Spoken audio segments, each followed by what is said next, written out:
కరీంనగర్ వరంగల్ జాతీయ రహదారికి సంబంధించి పనులను పర్యవేక్షించడానికి రావడం జరిగింది అధికారులతో కలిసి.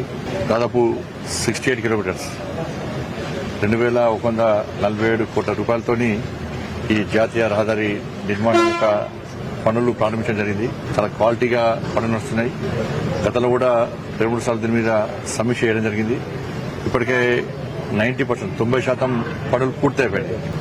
చాలా రకాల కోర్టు కేసులకు సంబంధించి కానీ ప్రజల నుంచి వచ్చిన విజ్ఞప్తులు కానీ అక్కడక్కడ అనేక సమస్యలు ఉన్నప్పుడు కూడా అధికారులు, స్థానిక ప్రజలు, ప్రజాప్రతినిధులు అందరూ కలిసి సమన్వయంతో అన్ని సమస్యలను పరిష్కరించుకొని 90% పనులు పూర్తయినాయి.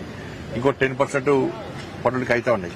అక్కడక్కడ బీటీ రోడ్ల నిర్మాణం కానీ, కల్వర్ట్స్ కానీ, యూటర్న్స్ కానీ, బైపాస్ కానీ అవన్నీ కూడా చిన్న చిన్న పనులు ఇంకా పెండింగ్ లో ఉన్నాయి. దసరా వరకు పూర్తిగా ఈ రహదారి ప్రజలకు అందుబాటులో వచ్చే విధంగా పూర్తి ప్రయత్నం చేస్తామని చెప్పి ఇప్పుడే అధికారులు మాట ఇవ్వడం జరిగింది. దసరా వరకు పూర్తి జాతీయ రహదారి యొక్క నిర్మాణాన్ని పూర్తి చేసి ప్రజలకు అందుబాటులో వచ్చే విధంగా ప్రయత్నం చేస్తాం. మరి ఇప్పుడు ఈ రహదారి అయిన వెంటనే నెక్స్ట్ కరీంనగర్ జగిత్యాల్ రహదారి టెండర్ ప్రాసెస్ స్టార్ట్ అయింది. అక్కడ ఆ రహదారికి సంబంధించి కూడా ఆ పనులను ప్రారంభిస్తున్నాం.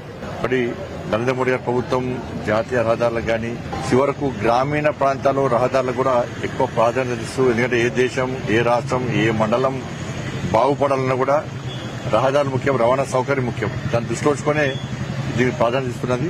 తప్పకుండా దసరా వరకు ఈ రహదారి ప్రజలకు అందుబాటులో ఇచ్చే విధంగా ప్రయత్నం చేస్తుంది.